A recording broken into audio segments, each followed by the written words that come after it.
Hoje recebemos aqui na Interativa a advogada, especialista em família, que vai falar para a gente um pouquinho sobre a questão dos divórcios. Tem como fazer um divórcio de uma forma amigável, menos conflitante? Então, estou aqui com Bianca Bubbles. Muito obrigada, Bianca Bubbles, por estar aqui conosco, participou dessa edição da Interativa de agosto. Seja bem-vinda aqui à Interativa. Muito obrigada pelo convite, Silvana. É um prazer estar aqui contigo, especialmente hoje, especialmente nesse mês do advogado, para debater esse tema que é tão importante, que ainda é um tabu para muitas pessoas, mas que tem muitas considerações relevantes a serem formadas. Então, fala para a gente aqui, quais são os tipos de divórcios que existem hoje? Então, eu costumo dividir em dois tipos apenas, o consensual e o litigioso. Por quê? Porque o consensual é uma forma mais célere, menos onerosa, menos desgastante das partes resolverem as questões envolvendo os interesses comuns no divórcio. Mas, quando há menores envolvidos, é preciso a intervenção do Ministério Público. Por isso que essas questões precisam ter uma anuência do juiz. Por mais que seja consensual, é preciso ter uma interveniência judicial. Agora, o litigioso é aquele divórcio que tende ao infinito, porque é difícil chegar num denominador comum, as partes muitas vezes envolvem uma carga emocional excessiva e isso dificulta muito a resolução das questões, especialmente quando há filhos. Então, é muito importante ter uma visão sensível, empática do profissional que vai atuar nesse tipo de causa, com responsabilidade, para buscar sempre uma resolução pacífica, respeitados os direitos de ambas as partes, mas de uma forma menos desgastante para todos. Bianca, e existe também o divórcio por liminar. Como é que é esse tipo de divórcio? Então, o divórcio liminar é uma inovação da jurisprudência. Os tribunais que têm entendido dessa forma que o direito ao divórcio é um direito potestativo, ou seja, ele sequer admite contestação da parte contrária. Então, por isso que hoje não existe mais aquela ameaça de eu não vou te dar o divórcio. E isso não cola mais, porque hoje o juiz pode decretar liminarmente sem sequer ouvir a outra parte, considerando o caso em particular, se as partes não estão mais juntas e se muitas vezes a manutenção desse vínculo pode vir a causar algum prejuízo para alguma das partes. E, Bianca, uma das coisas que a gente tem visto, assim, onde muitas vezes uma das partes não quer dar o divórcio, ou a mulher se sente, muitas vezes, com medo de ter que ir para a justiça, perder a guarda dos filhos, ou até o próprio sustento dessa pessoa. Então, essas pessoas, nessas categorias, muitas vezes, acabam usando da liminar, porque se o marido não quer dar o divórcio, ou vice-versa, de que forma podemos trabalhar isso de uma maneira mais tranquila?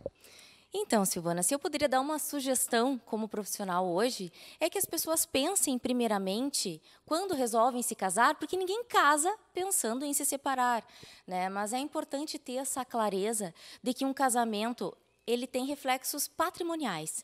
Então, por isso que é importante estabelecer um regime de bens que atenda aos interesses de ambas as partes.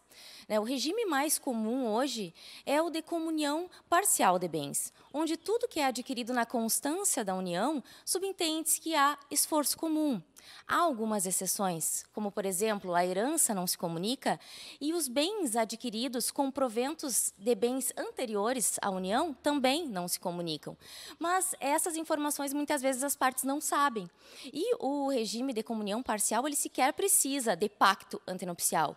Já os demais, sim. E outra coisa que eu acho muito importante de mencionar, Silvana, é a questão do regime híbrido, porque hoje prevalece a autonomia da vontade. As partes podem escolher o regime de bens que melhor se adequa à sua situação. Então, o regime híbrido, ele pode misturar características do regime da separação total ou ainda da comunhão universal.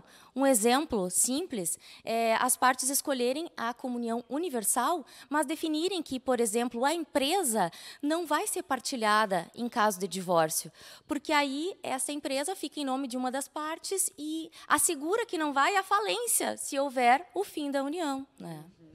E uma outra questão que eu acho que é importante tu abordar é a respeito dos filhos, né? Que a gente vê muito quanto a criança sofre, principalmente os menores.